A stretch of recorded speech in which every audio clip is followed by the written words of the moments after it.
Selamat pagi, saudara-saudara yang dikasihi Tuhan. Pagi ini kita jumpa lagi pada hari Sabtu, tanggal 13 Juni 2020. Puji Tuhan, pagi ini kita menemukan pembacaan firman Tuhan dari buku 2 Raja-Raja pasal 4, ayat 8 hingga ayat yang ke-9.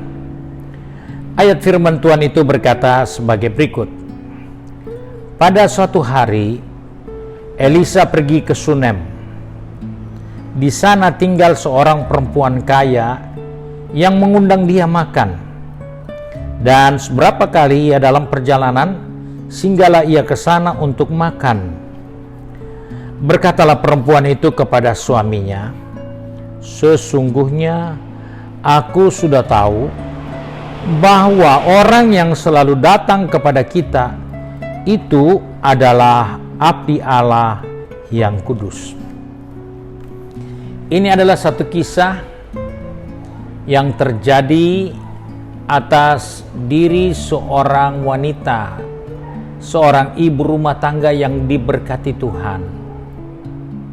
Dan dia memiliki kebiasaan yang ternyata itu menguntungkan dia, yaitu setiap kali Nabi Elisa pergi ke kotanya atau daerahnya Sunem, maka Elisa selalu diajak untuk bisa makan di rumahnya.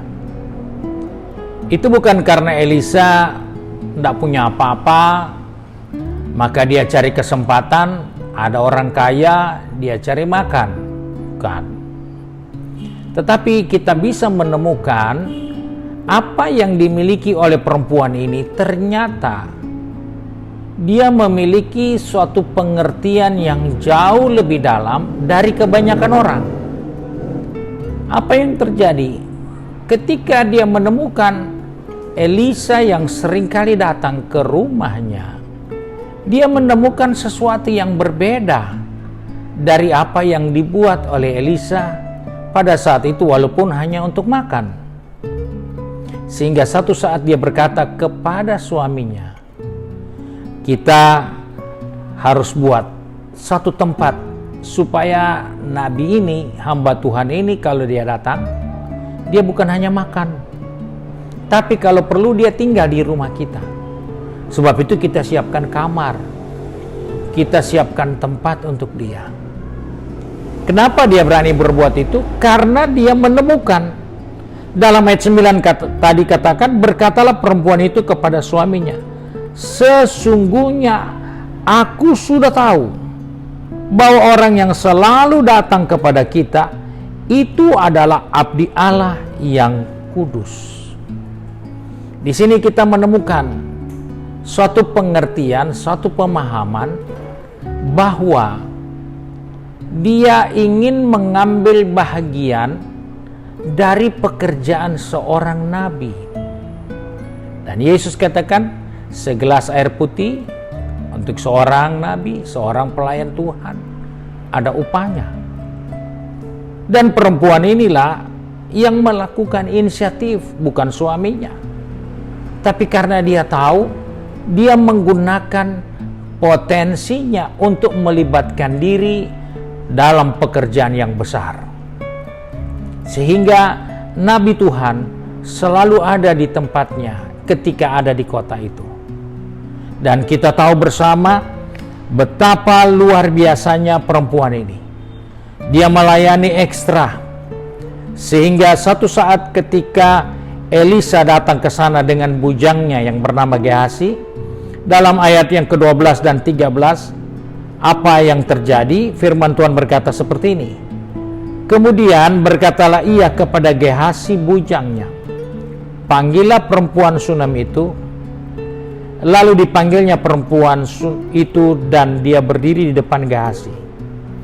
Elisa telah berkata kepada Gehazi, "Cobalah katakan kepadanya, sesungguhnya engkau telah sangat bersusah-susah seperti ini untuk kami. Apakah yang dapat kuperbuat bagimu? Adakah yang dapat kubicarakan tentang engkau kepada raja atau kepala tentara?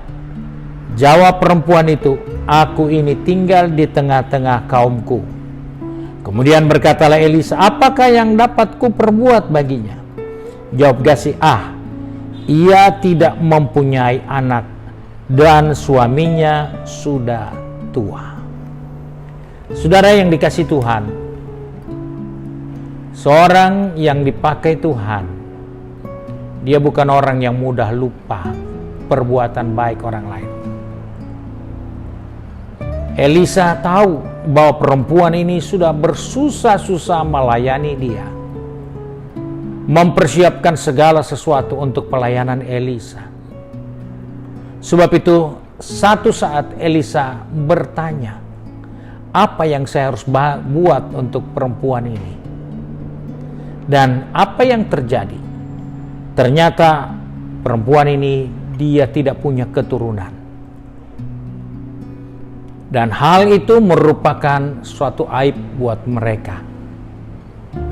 Dia boleh kaya, dia boleh berhasil, dia boleh sukses, tetapi tanpa keturunan itu akan mempermalukan dia. Terlebih suaminya yang sudah lanjut usia.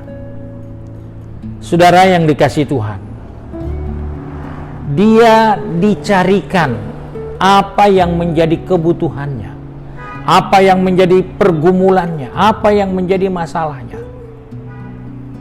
Tentunya kalau posisi itu ditawarkan kepada kita, kita pasti nomor satu akan berkata, saya butuh ini, saya butuh itu, saya masih perlu ini dan perlu banyak hal lain. Tetapi untuk dapat posisi itu, kita melihat perempuan ini berlelah-lelah, sudah menabur, sudah berjuang, sudah berusaha, sudah memberi dari seluruh potensinya.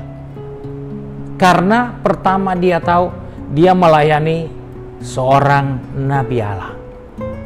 Dia tidak berpikir, semoga korban saya, semoga jerih lelah saya, satu saat Tuhan jawab, Tuhan berikan.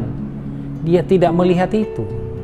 Dia tidak melihat peluang di balik semua pengorbanannya. Karena dia tidak punya pikiran ke sana. Dia hanya ingin melibatkan diri dalam pelayanan Nabi. Dan akhirnya kita tahu bersama, perempuan itu mendapatkan keturunan.